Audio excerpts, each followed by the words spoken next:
حب الوطن من ایمان، وطن دی محبت ایمان دا حصہ ہے۔ نبی کریم صلی اللہ علیہ وآلہ وسلم نے جدو مکے نو خیر بات کہہ کے تے اللہ دے حکم تے مدینہ شریف وال سفر ہجرت فرمایا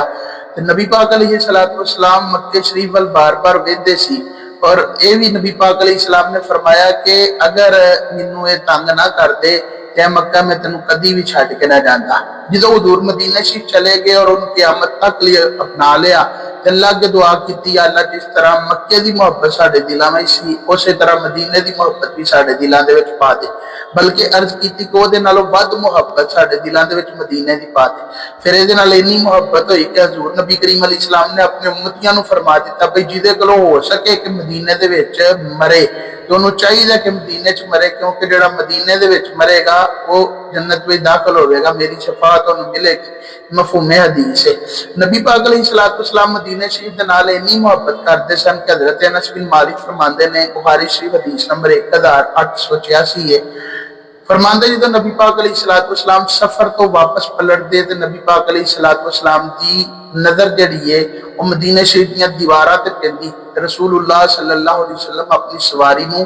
تیز فرما دیں تاکہ جلدی جلدی مدینہ شریف دے وچ پہنچ جان۔ محدثین فرماتے ہیں تو پتہ چلیا کہ نبی پاک علیہ السلام نو مدینہ شریف دے نال بڑی محبت سی، اور یہ تربیت بھی ملتی ہے کہ جتھے بندہ رہندا ہوئے وہ دے نال محبت ہونی چاہیے۔ آؤ مسلمانوں، 14 اگست نو اللہ کریم نے سانو الحمدللہ پاکستان جیسی پیاری ریاست عطا فرمائی۔ یہ کوئی شک نہیں کہ ہر آن والے نے کھادا ہے، انہوں لٹیا ہے، لیکن اللہ دی رحمت نال اج بھی اسی تے جینے پہ۔